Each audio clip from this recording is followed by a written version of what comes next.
Family নিয়ে ব্যস্ত আছি বলে কি ভাবেছিস? অ্যাকশনটা ভুলে গেছি, ওটা আমারই কাজ। খাদান সিনেমার ডায়লগটা মনে আছে? তো তেমন করে আমিও তো বলতে পারি, ক্লাস 12 নিয়ে ব্যস্ত ছিলাম বলে কি ভেবেছিস মাধ্যমিককে ভুলে গেছি? তোরা আমার প্রাণ। এই ভিডিওটা থেকে শুরু হতে চলেছে মাধ্যমিকের ধামাকা।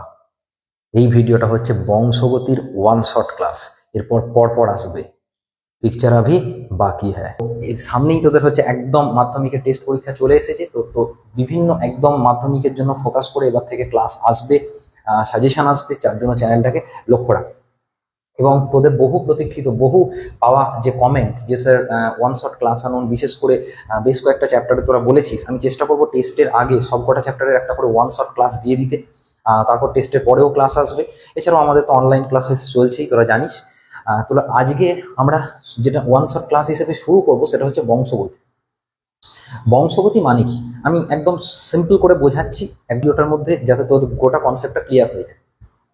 একটা বাচ্চা জন্মালো, সিম্পল ভাবে মনে কর, তো বাচ্চাটাকে জন্মানোর পর দিনই দেখবি কয়েকদিন বাদ থেকেই লোকজন বলতে শুরু করবে এই নাকটা বাবার মতো হয়েছে, কি আঙুলটা মায়ের মতো হয়েছে, কি গায়ের রংটা হচ্ছে বাবার মতো হয়েছে, ঠিক আছে, বা ঠাকুরদা ঠাকুরমার কোনো বৈশিষ্ট্য পেয়েছে। এই যে বিভিন্ন রকমের যে কমেন্ট, ঠিক আছে, এইটাই হচ্ছে হেরিডিটি, এইটাই হচ্ছে বংশগতি, এর বাইরে কিচ্ছু নয়। ঠিক আছে, একদম সরল ব্যাপার, যে বাবা মায়ের কোনো বৈশিষ্ট্য তাদের ছেলে মেয়ের মধ্যে আসবে। ঠিক আছে, এইটাই হচ্ছে গোটা চ্যাপ্টার, এর বাইরে চ্যাপ্টারে কিছু নেই। কিন্তু কিভাবে আসবে সেইটাই হচ্ছে আমরা এই চ্যাপ্টারে পড়বো। ঠিক, তার মানে কি জিনিসটাকে আমি এখানে অলরেডি একটা ছবি এঁকেছি, যে ধর বাবার দেহে, আমরা তো জানি যে আমাদের যে যে কোনো একটা মানুষের মনে করতে তার দেহের মধ্যে কোষ আছে, কোষের মধ্যে নিউক্লিয়াস আছে, নিউক্লিয়াসের মধ্যে ক্রোমোজোম আছে। তো তোরা জানিস আমাদের যে কোনো মানুষের দেহে একটা কোষে 23 জোড়া ক্রোমোজোম থাকে। তার 23 জোড়া যদি ক্রোমোজোম থাকে, তার মধ্যে আমি ধর এক জোড়াটা এখানে দেখিয়েছি, ধর এটা হচ্ছে 1 নম্বর জোড়া, এটা বাবার 1 নম্বর জোড়া, আর এটা হচ্ছে মায়ের 1 নম্বর জোড়া। কিভাবে ক্রোমোজোম গুলো আসে? বাবার থেকে এক সেট ক্রোমোজোম, মানে একটা ধর এখানে চলে এলো, আর মায়ের থেকে এই লাল লাল রঙের আরেকটা চলে এলো। এইভাবে এইটা হচ্ছে সন্তানের দেহে এরকম ভাবে চলে এলো। এটা আমি ধর মানে প্রথম জোড়াটা দেখালাম, দ্বিতীয় জোড়া থেকে এরকম আসবে, তৃতীয় জোড়া থেকে এরকম আসবে। ঠিক আছে, তার মানে প্রত্যেকটা জোড়া যে ক্রোমোজোম একটা একটা করে আসবে, দিয়ে হচ্ছে যে সন্তানের বৈশিষ্ট্যটা তৈরি হয়। ঠিক, এইটা হচ্ছে এক কথায় বলতে গেলে বংশগতি। এবার তুই বলবি তাহলে স্যার ভেরিয়েশন কি, হেরিডিটি, তুই বলবি তাহলে স্যার প্রকরণ কি? প্রকরণ হচ্ছে, দেখ, যতই বাবার বৈশিষ্ট্য আর মায়ের বৈশিষ্ট্য এই ছেলে বা মেয়ের মধ্যে আসুক, ছেলে বা মেয়ের মধ্যে কিছু তো পার্থক্য থাকবে। বা আমি যদি বলি এর ধর নিজের কোনো ভাই বোন দাদা দিদি আছে, তাহলে তার সাথে তার দাদা বা দিদির কিছু পার্থক্য থাকবে। আমি তোকে একটা উদাহরণ দিচ্ছি। দেখবি অনেকেই আছে, জীব জীবটাকে, এটা আমি আমি যেমন পারি না, ঠিক আছে, এই জীবটাকে রোল করতে পারে। জীবটাকে কি করতে পারে? রোল করতে পারে। রোল করে জীবটাকে মানে ঘুরিয়ে তো হচ্ছে অনেকে আবার নাকে লাগিয়ে দিতে পারে। ঠিক আছে, এইটা কিছু জনের একটা বিশেষ বৈশিষ্ট্য, তারা পারে। আবার যেমন আমি পারছি না, বা অনেক মানুষ আছে যারা পারে না। আবার তোকে আমি একটা উদাহরণ দিচ্ছি, ধর কানের এই অংশটাকে তুই যদি দেখিস, দেখবি আমার এই অংশটা জোড়া। তার মানে এই যে কানের লতিটা যেটা জোড়া, অনেক মানুষের ক্ষেত্রে জোড়া থাকে, এটা হচ্ছে তাদের প্রচ্ছন্ন বৈশিষ্ট্য। আবার অনেক মানুষের দেখবি নিজের কানে একবার হাত দিয়ে দেখ, কমেন্ট করে জানা যে তোর জোড়া না মুক্ত। ঠিক আছে, তাহলে তুই কমেন্ট সেকশন থেকেও একটা তুই আইডিয়া পেয়ে যাবি যে কতজনের, মানে যতজন কমেন্ট করেছে তার মধ্যে কতজনের মুক্ত, কতজনের যুক্ত। তাদের দেখবি অনেকের হচ্ছে যে মানে মুক্ত, আমার যেমন যুক্ত। এই যুক্তটা হচ্ছে একটা প্রচ্ছন্ন বৈশিষ্ট্য, যাদের মুক্ত তাদের কিন্তু প্রকট বৈশিষ্ট্য। আবার এই যে জীব রোলার করার যে ক্ষমতাটা বললাম, জীব রোলার করার ক্ষমতাটা হচ্ছে কি একটা প্রকট বৈশিষ্ট্য। তার মানে কি প্রত্যেক মানুষের মধ্যেই ভ্যারিয়েশন আছে, প্রত্যেক মানুষের মধ্যেই কি আছে, এই প্রকরণটা আছে। মানে বাবা মার সঙ্গে ছেলে মেয়ের বেশ কিছুটা পার্থক্য থাকবে। এটা জওয়ান সিনেমার মতো নয় যে বাবা শাহরুখ আর ছেলে শাহরুখ একই রকম দেখতে, শুধু দাড়িটা এদিক ওদিক, একজনের দাড়ি ছিল, একজনের মনে হয় দাড়ি ছিল না, একরকম হয়ে গেল, ওরকম হয় না বাস্তবে। ঠিক আছে, পুরোপুরি একরকম দেখতে হবে না। তুই বাবার সাথে মুখের মিল পাবি, মায়ের সাথেও হয়তো মুখের মিল পেতে পারিস, কিন্তু তাহলেও তুই দেখে বুঝতে পারবি যে এটা একটা, এই যে ছেলে বা মেয়ে, সে একটা আলাদা ব্যক্তি। ঠিক আছে, তার মানে এইভাবে প্রকরণগুলো হয়। অ্যাকচুয়ালি এই প্রকরণগুলো যে ভাবে প্রত্যেক মানুষের মধ্যে এই যে বিচ্ছিন্ন ভাবে যে একটু একটু যে আলাদা আলাদা অংশ আছে, এটাই পরবর্তীকালে বিবর্তনের সুবিধা করে। নাহলে সব মানুষই ধর একরকম হয়ে যেত, তাই না? তাহলে এইটা হচ্ছে প্রকরণ। তাহলে বোঝা গেছে। আবার প্রকরণকে আমরা অন্য আরেকভাবে ভাগ করতে পারি। প্রকরণকে আমরা দেখাতে পারি, ধর একটা হচ্ছে ধারাবাহিক প্রকরণ, ধারাবাহিক প্রকরণ, আর একটা হচ্ছে বিচ্ছিন্ন প্রকরণ। এটা কিরকম জিনিস? ধর একটা তোকে যদি বলা হয় যে এই মানুষটার গায়ের রং কিরকম, তুই কিন্তু ওরকম বলতে পারবি না। তুই যদি বলিস যে ফর্সা, তাহলে তার ব্রিটিশের পাশে সেই মানুষটা আবার কালো হয়ে যাবে। তুই যদি বলিস কালো, তাহলে ওয়েস্ট ইন্ডিজের কোনো মানুষের পাশে তাকে আবার ফর্সা লাগবে। তার মানে তুই প্রপার ভ্যালু দিয়ে বলতে পারবি না যে এই মানুষটা মানে এত এই এই ভ্যালু অনুযায়ী ফর্সা কি এই ভ্যালু অনুযায়ী কালো, সেটা তো তুই বলতে পারবি না। সেই জন্য মোটামুটি কালো না ফর্সা সেটা একটা ওভারঅল রেঞ্জের মধ্যে বিস্তৃত করে। তোমার বলতে হবে মোটামুটি কালো কি মোটামুটি ফর্সা, এইটা হয়তো বলা যেতে পারে, এই এক্সাক্ট ভ্যালু দিয়ে বলা যাবে না। এইটা সাধারণত বহু জিনের মাধ্যমে হয়, এই জন্য এটা হচ্ছে ধারাবাহিক প্রকরণ। আর কিছু কিছু বৈশিষ্ট্য আছে যেগুলো ধর একক জিনের মাধ্যমে হয়, সেগুলো হচ্ছে বিচ্ছিন্ন প্রকরণ। দেখবি ঋত্বিক রোশনের হাতে কটা আঙুল, কটা আঙুল, 6টা আঙুল, ঠিক আছে। তো এইগুলো হচ্ছে বিচ্ছিন্ন প্রকরণ। যেমন ওই বৈশিষ্ট্যটা হচ্ছে, ওই বৈশিষ্ট্যটার নাম হচ্ছে পলিড্যাকটাইল। তার মানে আমার বক্তব্য হলো এই যে বিভিন্ন প্রকরণের ঘটনা আমি বললাম, এই বিভিন্ন প্রকরণের জন্যই বিভিন্ন মানুষ বিভিন্ন রকমের দেখতে হয়। আর তার জন্যই টোটাল যে মানুষদের মধ্যে একটা ভেরিয়েশন দেখা যায়। মানুষদের মধ্যে প্রত্যেকটা মানুষ বাকি মানুষদের থেকে একটু করে হলেও আলাদা। আবার আরেক রকম ভাবে আমরা প্রকরণকে ভাগ ভাগ করতে পারি। ধর কোষ অনুযায়ী যদি আমরা ভাগ করি, একটা হচ্ছে দেহজ প্রকরণ আর একটা হচ্ছে জননগত প্রকরণ। দেহজ প্রকরণটা কি বললাম, কোষ অনুযায়ী আমরা ভাগ করতে পারি দেহজ প্রকরণ আর জননগত প্রকরণ। দেহজ প্রকরণ মানে হচ্ছে যেটা হচ্ছে শুধুমাত্র ডিপ্লয়েড কোষে, মানে আমাদের যে ধর অটোজোম, সেই অটোজোমের মধ্যে কোনো মানে পরিবর্তন হয়েছে, অটোজোমের মধ্যে মানে দেহ কোষে জিন আর ক্রোমোজোমের পরিবর্তন হয়েছে, তাহলে যে প্রকরণটা হবে সেটা হচ্ছে দেহজ প্রকরণ। দেহজ প্রকরণ কি, তুই জিমে যাচ্ছিস, জিমে গিয়ে এখন 6 প্যাক বানাচ্ছিস, 8 প্যাক বানাচ্ছিস, ঠিক আছে।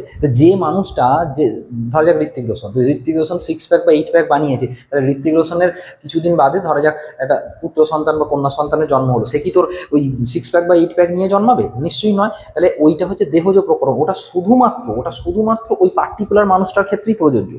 কিন্তু ধর তার দেহ কোষে বা ক্রোমোজোমগতভাবে জিনগতভাবে কোনো পরিবর্তন হয়ে গেছে বা কোনো প্রকরণ হয়ে গেছে, তাহলে সেক্ষেত্রে কিন্তু তার পরবর্তী জেনারেশন বা তার থেকে যে তাদের ছেলে মেয়ে তৈরি হবে, সেখানেও কিন্তু প্রভাব পড়বে।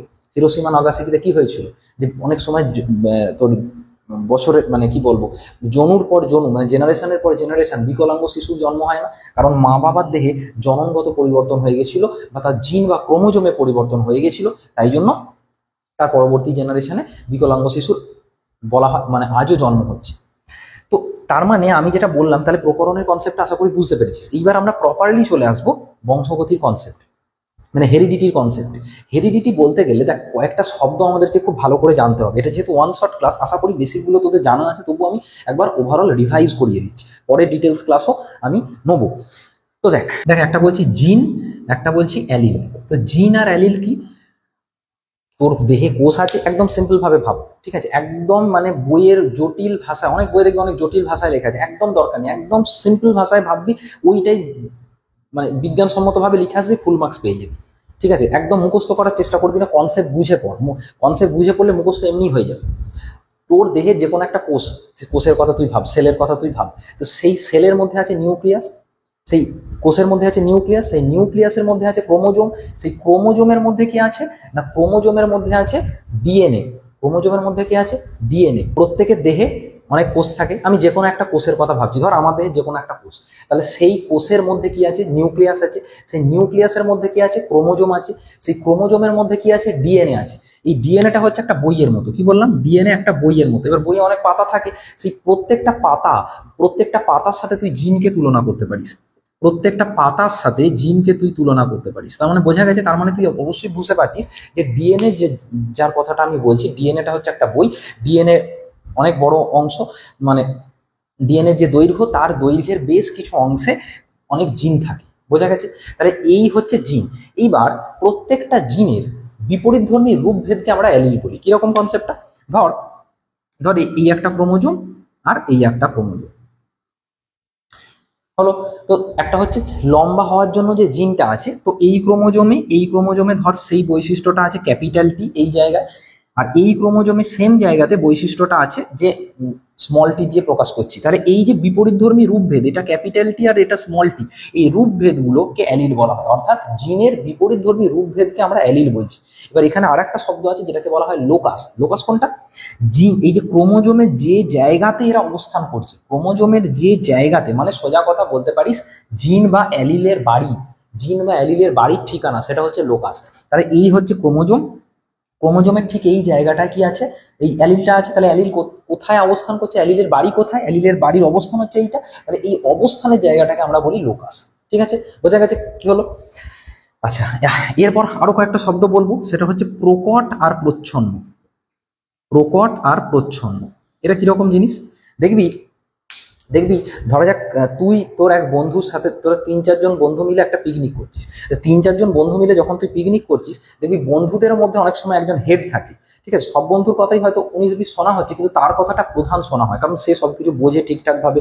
ম্যাক্সিমাম কথা 10টা কথা মানা হলে তার কথা 8টা মানা হচ্ছে। তার মানে কি, তার বৈশিষ্ট্যটা বা সে সবার উপর একটু হলেও বেশি প্রভাব বিস্তার করছে। ঠিক, তাহলে এইরকমই জিনের মধ্যেও বা অ্যালিলের মধ্যে এরকম থাকে। ধর ক্যাপিটাল টি, এইটা হচ্ছে প্রকট, আর যে অতটা প্রভাব বিস্তার করে না তাকে আমরা প্রচ্ছন্ন বলি। কিন্তু ধরা যাক একদিন ওই বন্ধুটা আসেনি তোদের ওই মিটিংয়ে বা পিকনিকের মিটিংয়ে, সে 1 সপ্তাহের জন্য বাইরে গেছে, বাকি বন্ধুগুলো পিকনিক করছে, তখন তো এদের কথাই শোনা হবে।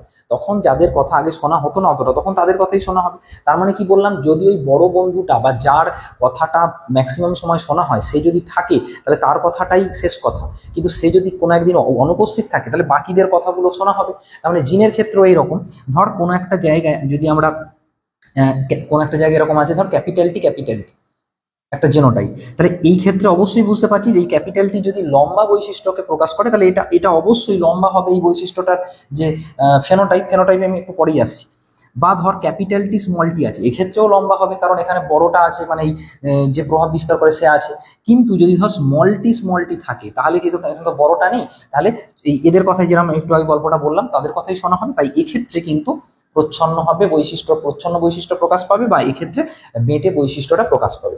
এবার এই কথা বলতে গিয়ে একটা জিনিস এলো, তোরা নিশ্চয়ই টেস্ট এসে গেছে, পড়েছিস ফিনোটাইপ আর জিনোটাইপ। এটা কি? এটা আরো সোজা। ফিনোটাইপ আর জিনোটাইপটা জিনিসটা কি? ফিনোটাইপ আর জিনোটাইপ তুই নিজেই ভেবে দেখ। ঠিক আছে, তুই ক্লাসটা ফোনে করছিস মানে ফোনের এখন তুই সারফেসটাকে দেখছিস, ফোনের ওপর দিকটাকে দেখছিস, ফোনের স্ক্রিনটাকে দেখছিস। হঠাৎ করে ক্লাসটা করতে করতে যদি তোর ফোনটা একবার হাত থেকে পড়ে যায়, কি হবে? বেশ, ধর দোতলা থেকে একতলায় পড়ে গেল, তাহলে তো ফোনটা তো ভেঙে যাবে। ফোনটা ভেঙে গেলে, বা ফোনটা তুই যখন দোকানে সারাতে নিয়ে যাবি, ফোনটাকে যখন খুলবে, তার মধ্যে অনেক সার্কিট আছে, অনেক কিছু মানে তার ইত্যাদি সব আছে, তাহলে ওইগুলোকে তো তুই এখন ফোনে দেখতে পাচ্ছিস না, কিন্তু ফোনে ওগুলো আছে বলেই তুই এখন ক্লাসটা করতে পারছিস, ইউটিউবে এই ভিডিওটা দেখতে পাচ্ছিস, তাই তো? তাহলে যেটা বাইরে থেকে আমরা দেখতে পাচ্ছি, এখন শুধু ফোনের ওপরটা, কভার সারফেসটা আমরা দেখতে পাচ্ছি, তাহলে সেইটা হচ্ছে ফিনোটাইপের মতো। আর ফোনটাকে খুললে যেটা পাওয়া যায় সেটা হচ্ছে জিনোটাইপ। কিন্তু এটা তুই অবশ্যই বুঝতে পারছিস, ধরা যাক একটা তুই ফোন কিনছিস, তো কোথাও কোনো একটা ফোনে দেয়া আছে যে 8 জিবি, ধর 8 জিবি 256 জিবি একটা ভ্যারিয়েন্ট বিক্রি হচ্ছে।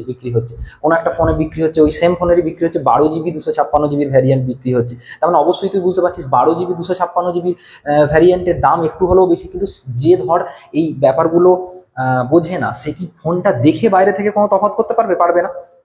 কিন্তু ফোনের ভেতরে নিশ্চয়ই তোর হচ্ছে যে কিছু পার্থক্য আছে, পরিষ্কার বোঝা যাচ্ছে, যার জন্য 12 জিবি 256 জিবির তোর হচ্ছে দামটা 8 জিবি 256 জিবির থেকে বেশি হচ্ছে। তার মানে ভেতরে যেরম ভাবে ফোনটাকে ওরা স্ট্রাকচার করেছে, যেমন ভাবে ফোনটাকে ওরা গঠন করেছে, তেমন ভাবেই বাইরে ফোনটা ডিসপ্লে হবে, তেমন ভাবেই ফোনের স্পেস থাকবে, তেমন ভাবেই দাম নির্ধারিত হবে। তার মানে জিনোটাইপ যেমন যেমন হবে, জিনোটাইপ যেমন যেমন বৈশিষ্ট্য হবে, তেমন অনুযায়ী ফিনোটাইপ হবে। তাহলে ধরা যাক কোনো একটা মোটর গাছে জিনোটাইপ আছে ক্যাপিটালটি, তাহলে তুই বাইরে থেকে, একটু আগে আমি বললাম, এটা তুই বাইরে থেকে লম্বা দেখবি। কোনো মোটর গাছে জিনোটাইপ আছে ক্যাপিটালটি, স্মলটি। আমি কি বলেছি? এই ছোট বাচ্চাটার কথা কেউ শুনবে না, তাহলে এই বড়োর কথাই সবাই শুনবে, তাহলে এও বাইরে থেকে লম্বা হবে। কিন্তু বড় এই যে স্মলটি যদি হয়, তাহলে এই যে ডমিন্যান্ট যে আছে, মানে যে বড় দাদার মতো যে ছিল, সে তো আজকে অনুপস্থিত, তাহলে এদের কথাই শুনবে। সেক্ষেত্রে কিন্তু মানে এটা যদি আমি মোটর গাছ দিয়ে বলি, মোটর গাছটা বেঁটে হবে। বোঝা গেছে? তাহলে কনসেপ্ট বোঝা গেছে। আর যদি ধর এই দুটোই বড় হাতের থাকে, বা এই যে দুটোই ছোট হাতের থাকে, তাহলে এই পরিস্থিতিটাকে আমরা বলি হোমোজাইগাস। আর যদি একটা বড় হাত ছোট হাত মিশিয়ে থাকে, তাহলে তাকে আমরা বলি হেটেরোজাইগাস।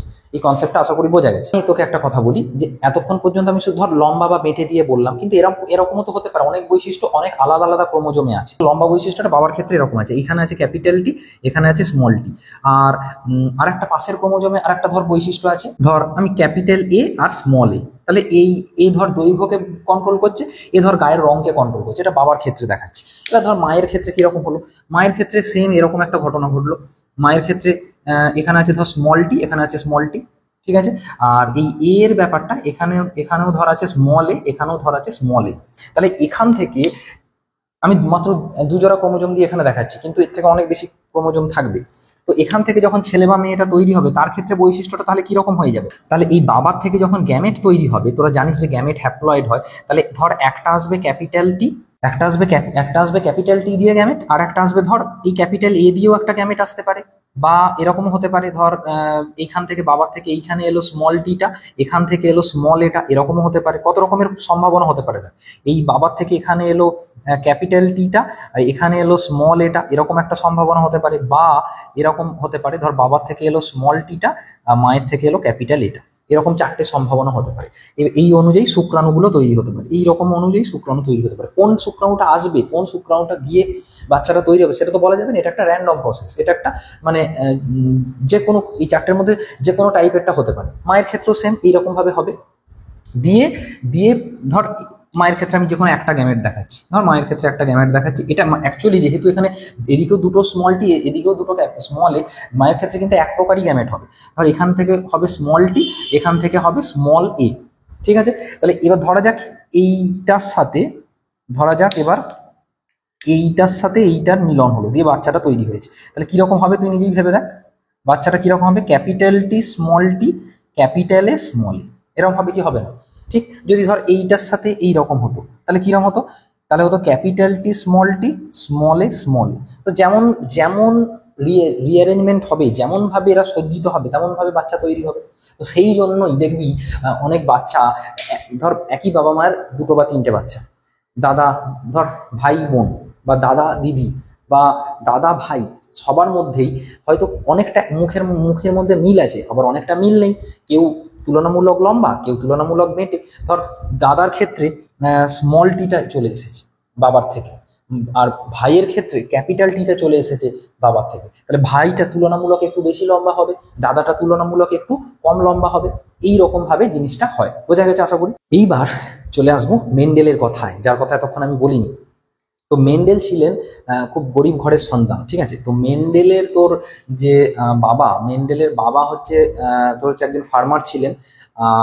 এবং মেন্ডেলের পরিবার যেহেতু আর্থিক অবস্থা খারাপ ছিল, মেন্ডেলের যে খুব বেশি পড়াশোনার সুযোগ ছোটবেলায় পেয়েছেন তা নয়, সেই জন্য পড়াশোনার সুযোগ আরও বেশি পেতে উনি পরবর্তীকালে একটা চার্চে জয়েন করেন।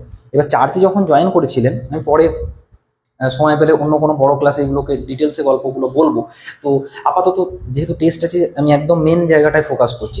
তো মেন্ডেল পরবর্তীকালে কি করলেন, যে ওই চার্চে থাকতে থাকতে থাকতে থাকতে উনি কিছু এক্সপেরিমেন্ট করলেন, উনি কিছু কি করলেন, পরীক্ষা করলেন। কার ওপর পরীক্ষা করলেন? মটর গাছের ওপর পরীক্ষা করলেন। ওনার পরীক্ষাটা কিরকম ছিল আমরা একটু দেখে নিই। মেন্ডেল প্রথমে একটা বিশুদ্ধ লম্বা মটর গাছ নিয়েছিল। এবার এইটা বলার আগে যেটা প্রশ্ন আসে, তাহলে হঠাৎ মটর গাছ নিতে গেল কেন? এত জায়গায় এত কিছু ছিল, হঠাৎ সেটা ছেড়ে মটর গাছ নিতে গেল কেন?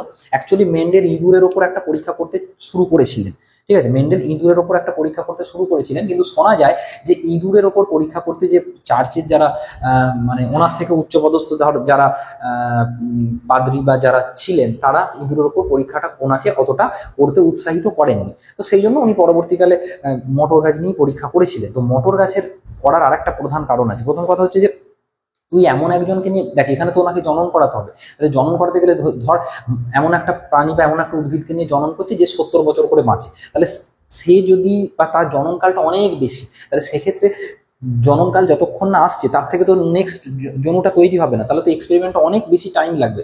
সেই জন্য মটর গাছের জননকাল বা মটর গাছের জীবনকাল তুলনামূলক কম বলে মটর গাছকে উনি নিয়েছিলেন। মানে সোজা কথা, মটর গাছের আয়ু কম, এটা একটা কারণ যার জন্য মটর গাছকে নিয়েছিলেন। মটর গাছে সহজে এবং ইতর পরাগযোগ করা যায়, সেই জন্য নিয়েছিলেন। মটর গাছকে সহজে এবং ইতর পরাগযোগ করা যায়, সেই জন্য নিয়েছিলেন। মটর গাছ প্রচুর অফস্প্রিং তৈরি করতে পারে, মানে মা বাবা থেকে অনেক অনেক অনেক অনেক ছেলে মেয়ে গাছ খুব তাড়াতাড়ি তৈরি হতে পারে, অপত্য গাছ খুব তাড়াতাড়ি তৈরি হতে পারে, তাই মটর গাছকে উনি নিয়েছিলেন, ঠিক আছে। তো এবার তোকে একটা কথা মনে রাখতে হবে, মেন্ডেলের কথা আমরা বলছি বটে যে মেন্ডেল এক সংকর জনন, এবার আমরা চলে যাব, কিন্তু এটা একটা দুর্ভাগ্য, মেন্ডেল জীবদ্দশায় কিন্তু খুব একটা কোনো স্বীকৃতি পাননি।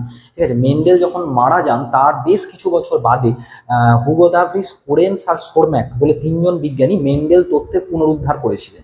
সেটা এক অন্য গল্প, কোনো এক বিশদ ক্লাসে পরবর্তীকালে বলা যাবে। তো যাই হোক, তো পরবর্তীকালে জানা যায় যে মেন্ডেলের কাজটা খুবই খুবই গুরুত্বপূর্ণ ছিল। সেই জন্য আমরা মেন্ডেলের কাজটা আজও প্রাসঙ্গিক, এর জন্য বংশগতি বা জেনেটিক্স আজকে এত ধর যে এগিয়েছে, এর পিছনে মেন্ডেলের প্রভূত অবদান আছে। তো মেন্ডেল কি করেছিল, আমি একটু আগে যদি টিটি দিয়ে যেটা বলছিলাম আর কি, এক সংকর জননের ক্ষেত্রে মেন্ডেল একটা বিশুদ্ধ মটর গাছ নিয়েছিল, টিটি যেটা আমি ব্যাখ্যা করেছি, তার সাথে সংকরায়ন ঘটিয়েছে স্মল টিটি, মানে এটা একটা বিশুদ্ধ লম্বা মটর গাছ, এটা হচ্ছে বিশুদ্ধ বেঁটে মটর গাছ। এবার এর থেকে কি গ্যামেট পাবি তুই, মানে এর থেকে কি, ধর এটাকে তুই পুরুষ হিসেবে ইউজ করে এটাকে স্ত্রী হিসেবে ইউজ করতে পারিস, বা এটাকে স্ত্রী হিসেবে ইউজ করে এটাকে পুরুষ হিসেবে ইউজ করতে পারিস। যখন এইরকম একটাকে পুরুষ একটাকে স্ত্রী, আবার পরের বার অন্যটাকে পুরুষ অন্যটাকে স্ত্রী, এইরকম ভাবে যদি তুই ঘুরিয়ে ইউজ করিস, তাহলে এই ধরনের ক্রসকে বলে রেসিপ্রোকাল ক্রস। ঠিক আছে, আলাদা করে কোশ্চেন করতে পারে। যাই হোক, এখান থেকে আমরা ক্যাপিটাল টি গ্যামেট পেলাম, এখান থেকে ধর আমরা স্মল টি গ্যামেট পেলাম, এইটাকে বলা হয় পি জোন। কি বলা হয়? P zone. আর এইটাকে তো গ্যামেট, এবার এই গ্যামেট গুলোর থেকে চলে এলো ক্যাপিটাল টি স্মল টি, তো এইটাকে আমরা বলবো F1 জোন। এটাকে আমরা কি বলবো? F1 zone. F1 জোনের পর এইটাকে, এই যে এই ক্যাপিটাল টি স্মল টি যেটা আমরা পেলাম, এই দুটোকে তো ধরা যাক তোর হচ্ছে যে ইতর পরাগযোগ ঘটানো হয়েছে, এবার একে আমরা স্বপরাগযোগ করবো। স্বপরাগযোগ করার সময় কিভাবে করব? ক্যাপিটাল টি স্মল টির সাথে আমরা ক্যাপিটাল টি স্মল টিকে ক্রস করাবো। ক্রস করালে কি রেজাল্ট পাবো? দেখ, একটা বিজ্ঞানী পানেটের মতানুযায়ী এরকম একটা আমরা বোর্ড করবো, যাকে আমরা চেকার বোর্ড বলি। ধর এখানে আমি ক্যাপিটাল টি বসাবো, এখানে স্মল টি বসাবো, এখানেও ক্যাপিটাল টি বসাবো, এখানেও স্মল টি বসাবো। ঠিক, এগুলো বিশদ ক্লাসে পরবর্তীকালে আলোচনা করা যাবে, যদি কোনো অসুবিধা থাকে বলিস। আমি ধরে নিচ্ছি তোদের বেসিক ব্যাপারগুলো জানা আছে, তাই একটু তাড়াহুড়ো করেই বলছি, ওয়ান শট ক্লাস বলি। তাহলে এখানে ক্যাপিটাল টি, এখানে ক্যাপিটাল টি স্মল টি, এখানে ক্যাপিটাল টি স্মল টি, এখানে স্মল টি স্মল টি। এবার তুই বাইরে থেকে যদি একটু দেখিস, আমি তোকে একটু আগেই শিখিয়েছি, এটা লম্বা গাছ হবে, এটাও লম্বা গাছ হবে, এটাও লম্বা গাছ হবে। তাই লম্বা ইস টু বেটে কত হবে? 3:1। দেখ, 1 ভাগ 2 ভাগ 3 ভাগ, 3:1। আর যদি তোকে বলি যে বিশুদ্ধ লম্বা, এটা বিশুদ্ধ লম্বা, কিন্তু এটা সংকর লম্বা, এটা সংকর লম্বা, তাহলে ওই যে ফোনের মতো বাইরে থেকে লম্বা কাকে 3 ভাগকে লম্বা দেখছিস, কিন্তু যদি তুই একটু ভেতরে ফোনের সার্কিটের মতো দেখি, এটা হচ্ছে বিশুদ্ধ লম্বা, এটা সংকর লম্বা, এটা সংকর লম্বা, এটা বিশুদ্ধ বেঁটে। মানে বেঁটে মানেই বিশুদ্ধ, বেঁটে মানেই খাঁটি। তোদের বারবার একটা প্রশ্ন আসে মাধ্যমিকে। তার মানে আমি যদি বলি যে লম্বা ইস টু বেঁটে, তাহলে কত হচ্ছে? লম্বা ইস টু বেঁটে হয়ে যাচ্ছে তো 3:1, আর বিশুদ্ধ লম্বা ইস টু সংকর লম্বা ইস টু বেঁটে হয়ে যাচ্ছে 1:2:1। তাহলে এই 3:1টাকে বলা হয় ফিনোটাইপ, আর 1:2:1 এইটাকে বলা হয় জিনোটাইপ। আশা করি বোঝা গেছে। এবার এটা হলো উনি এই ধর লম্বা বৈশিষ্ট্য আর বেঁটে বৈশিষ্ট্য, মানে একজোড়া বৈশিষ্ট্য নিয়ে উনি কাজ করেছিলেন। এবার ধরা যাক পরবর্তীকালে দ্বিসংকর জনন যখন করা হয়েছিল, তো দ্বিসংকর জননে কি করা হয়েছিল আমি যদি একদম জিস্ট করে বলি, তোরা জানিস যে YYRR তার সাথে ক্রস করানো হয়েছিল কার? Small Y small Y small R small R. তো এইখান থেকে আমরা গ্যামেট পেয়েছিলাম ক্যাপিটাল ওয়াই ক্যাপিটাল আর। আবার বলছি, যেহেতু এটা ওয়ান শট ক্লাস, আমি এগুলো একদম ডিরেক্ট জায়গায় চলে আসছি। ঠিক আছে, তোদের যদি এগুলো বুঝতে এখনো যদি কিছু বুঝতে অসুবিধা হয় বলবে, আমি পরে ডিটেলস ক্লাসে বলে দেবো, বা আমি এগুলো আমার যারা অনলাইন স্টুডেন্ট আছে তাদেরকে তো ডিটেলসে বলেইছি। এবার এখান থেকে ধর স্মল ওয়াই স্মল আর হলো। এবার এইখান থেকে আমরা কি করব? Capital Y small Y capital R small R, এটা আমরা পেলাম, এটা F1 জনুতে পেলাম, F1 জনুতে পেলাম। তোকে একটা সূত্র আমি শিখিয়ে দিচ্ছি, যেটা একটু মনে রাখবি, যেটা বহুবার বহুবার মাধ্যমিকে পড়ে। সেটা হচ্ছে 2n সূত্র। মানে এই যে YYRR, এখান থেকে তুই ক প্রকারের গ্যামেট পাবি, তুই খালি মনে রাখবি যে বড় হাত আর ছোট হাত কজোড়াতে মিশে আছে। ধর এই দেখ, বড় হাত ছোট হাত মিশে আছে এক জোড়াতে, বড় হাত ছোট হাত মিশে আছে এক জোড়াতে। ধর এর পাশে আরেকটা আছে ক্যাপিটাল পি, সেটাকে ধরবো না, কারণ সেখানে বড় হাত ছোট হাত মিশে নেই, দুটোই বড় হাত, বা দুটোই ছোট হাত হলে সেটাকে আমরা বাদ দিয়ে দেবো। তাহলে এখানে যেহেতু দু জোড়াতে বড় হাত ছোট হাত মিশে আছে, তাহলে 2n মানে হচ্ছে 2 সমান হচ্ছে 4 প্রকার। কি কি 4 প্রকার একটু দেখে নি। এখান থেকে দেখ 4 প্রকারের গ্যামেট পাবো। একটা হবে ক্যাপিটাল ওয়াই ক্যাপিটাল আর, একটা হবে ক্যাপিটাল ওয়াই স্মল আর, একটা হচ্ছে স্মল ওয়াই ক্যাপিটাল আর, একটা হচ্ছে স্মল ওয়াই স্মল আর। দিয়ে আমরা 16টা সেই রেজাল্ট করি জানিস, 16টা রেজাল্ট করি জানিস। তো যেহেতু এটা ওয়ান শট ক্লাস, আমি 16টা রেজাল্টের বেসিক জায়গাটা আমি একটু লিখে দিচ্ছি জাস্ট, আশা করি বাকিটা তোরা জানিস। Capital Y capital R, capital Y small R, small Y capital R, small Y small R. এইদিকে আমরা লিখলাম, এদিকেও লিখছি capital Y capital R, capital Y small R, small Y capital R, small Y small R. ঠিক আছে, এবার একটা মজা তোকে আমি শিখিয়ে দিই। আমার ধারণা যারা যারা ভিডিওটা দেখছিস বহুজন এই জিনিসটা জানিস না, বহু হয়তো তোদের পড়া হয়ে গেছে তাও তোরা এই জিনিসটা জানিস না। কমেন্ট করবি জানিস কি না এটা। কি জানিস? তুই বলবি স্যার এটা তো ক্রস আমি করেছি। আমি ক্রস না করে তোকে একটা জিনিস শিখিয়ে দিচ্ছি। ক্রস করার পর তুই কি করিস, 9:3:3:1টা তো মোটামুটি সবাই জানিস। কিন্তু ধর জেনোটাইপ 1 2 2 4 1 2 1 2 1 12 24 12 12 1, এটা অনেকে ডাইরেক্ট লিখে দেয়, ওরম লিখলে কিন্তু নাম্বার কেটে দেবে। তোকে লিখতে হবে কোনটা 1 ভাগ, কোনটা 2 ভাগ, আবার কোনটা 2 ভাগ, কোনটা 4 ভাগ, তারপরে কোনটা 1 ভাগ, তারপরে কোনটা 2 ভাগ। এবারে যখন তুই 16টা রেজাল্ট করবি, গুনতে গুনতে গিয়ে তোর অনেকটা সময় চলে যায়। পরীক্ষায় কিন্তু এটা প্রায়ই পড়ে, গুনতে গিয়ে তোর সময় চলে যায়। আমি একটা তোকে শর্ট টেকনিক শিখিয়ে দিচ্ছি, ঠিক আছে? আমি যেভাবে লিখেছি তুই যদি এইভাবে লিখে ক্রস করিস, আমি যেভাবে লিখেছি তুই যদি এইভাবে লিখে ক্রস করিস, চোখ কান বুঝে তুই করে একবার দেখবি। এইটা হবে 1 ভাগ, এটা 2 ভাগ, এটা 2 ভাগ, এটা 4 ভাগ, এটা 1 ভাগ, এটা 2 ভাগ, এটা 1 ভাগ, এটা 2 ভাগ, এটা 1 ভাগ। এটা 1 2 2 4 1 2 1 2 1। না মিললে আমাকে বলবি, মিলেছে কি না মিলেছে আমাকে কমেন্ট করে লিখে জানাবে। কত একটা শর্ট জিনিস শিখিয়ে দিলাম দেখবি, ঠিক আছে? এইটা সবসময় 1 ভাগ, এটা 2 ভাগ, এটা 2 ভাগ, এটা 4 ভাগ, এটা 1 ভাগ, এটা 2 ভাগ, এটা 1 ভাগ, এটা 2 ভাগ, এটা 1 ভাগ। তার মানে তুই যখন জেনোটাইপ লিখবি তোর কতটা সুবিধা করে দিলাম দেখ। তোর জিনিসটা হয়ে যাবে এরকম। এই দুটোকে গুণ করলে কি হবে? Capital Y capital Y capital R capital R. তার মানে capital Y capital Y capital R capital আরটা হচ্ছে 1 ভাগ। এই দুটোকে গুণ করলে কি হবে? গুণ নয়, মানে গুণের মতো করে আমরা লিখছি। তাহলে capital Y capital R small R, এটা হবে 2 ভাগ। এরকম করে সবটা তুই লিখে ফেলে যা হচ্ছে প্রত্যেকটা ভাগে চোখ কান বুঝে এইটাই হবে। তুই যদি ঠিক করে থাকিস আর আমার মতো করে সিরিয়ালি লিখে থাকিস, তাহলে এইটা হচ্ছে সব থেকে শর্ট টেকনিক। 1 2 2 4 1 2 1 2 1। এটা সাধারণত প্রায় কোথাও বলা থাকে না, ঠিক আছে? একটু মন দিয়ে শিখবি। হলো, তাহলে আমাদের দ্বিসংখ্যক জনন হয়ে গেল। এবার দ্বিসংখ্যক জননের শেষে আমরা কি অনুপাত পেলাম? ফিনোটাইপ পেলাম হচ্ছে 9:3:3:1 আমরা জানি। আর জিনোটাইপ কত পেলাম? এই যেটা তোকে বললাম 1 12 24 12 12 1 12, বা তুই এরম ভাবে লিখতে পারিস 1 2 2 4 1 2 1 2 1। এটা পেলাম। এটা ফিনোটাইপ, এটা জিনোটাইপ আমরা পেয়ে গেলাম। এরপর যেখানটা চলে আসবো, দুটো শব্দ বলবো, এটা থেকে অনেকের কনফিউশন থাকে, এটা থেকেও কিন্তু অনেক কোশ্চেন আসে। সেটা হচ্ছে টেস্ট ক্রস আর ব্যাক ক্রস। টেস্ট ক্রস আর ব্যাক ক্রস জিনিসটা কি? ধরা যাক F1 জনুতে আমরা পেয়েছি ক্যাপিটাল টি স্মল টি, তার সাথে যদি আগের জনুর আমরা প্রচ্ছন্নটার ক্রস করাই তাকে আমরা বলবো টেস্ট ক্রস। কিন্তু ধর F1 জনুতে আমরা পেয়েছি ক্যাপিটাল টি স্মল টি, তার সাথে আমরা ক্যাপিটাল টি ক্রস করাচ্ছি, বা ক্যাপিটাল টি স্মল টি পেয়েছি তার থেকে আমরা স্মল টির ক্রস করাচ্ছি। এই দুটোকে একসাথে আমরা বলবো ব্যাক ক্রস, এটাকে বলবো টেস্ট ক্রস। বোঝা গেছে? তার মানে আমি কি বলতে পারি যে টেস্ট ক্রস মানেই ব্যাক ক্রস, কিন্তু ব্যাক ক্রস মানেই টেস্ট ক্রস নয়। টিসি মানেই বিসি, কিন্তু বিসি মানেই টিসি নয়। ঠিক বোঝা গেছে কি করে? মানে এইটা হচ্ছে এর একটা পার্ট, কিন্তু এর গোটাটা তো এর মধ্যে নেই, কিন্তু এর গোটাটা এর মধ্যে আছে। সেই জন্য আমরা বলছি টেস্ট ক্রস মানেই ব্যাক ক্রস, কিন্তু ব্যাক ক্রস মানেই টেস্ট ক্রস নয়। এটা কিন্তু বহুবার প্রশ্ন পড়ে মাধ্যমিকে, একটু ভালো করে খেয়াল করবি, ঠিক আছে? কনসেপ্ট ক্লিয়ার হয়েছে? এবার আর একটা জিনিস আছে যে মেন্ডেলের সূত্রের কিছু ব্যতিক্রম আছে। কিরকম ব্যতিক্রম? ধরা যাক আমরা সন্ধ্যা মালতী গাছ, যেটাকে আমরা 4 o'clock প্ল্যান্ট বলি বা মিরাবিলিস জালাপা বলি। মিরাবিলিস জালাপার ক্ষেত্রে কি হচ্ছে? ধরা যাক মিরাবিলিস জালাপার ক্ষেত্রে অসম্পূর্ণ প্রকটতা দেখা যায়। অসম্পূর্ণ প্রকটতা জিনিসটা কি? ক্যাপিটাল আর নিয়েছি, যেটা হচ্ছে লাল ফুল, তার সাথে আমরা ক্রস করিয়েছি স্মল আর যেটা হচ্ছে সাদা ফুল। তাহলে ক্যাপিটাল আর স্মল আর F1 এ পাওয়া উচিত। তার মানে আগের অনুযায়ী লম্বা বেটে থেকে লম্বা হচ্ছে, তার মানে এখানে লাল সাদা থেকে লাল পাওয়া উচিত, কিন্তু লাল পাচ্ছি না, পাচ্ছি আমরা কি গোলাপি।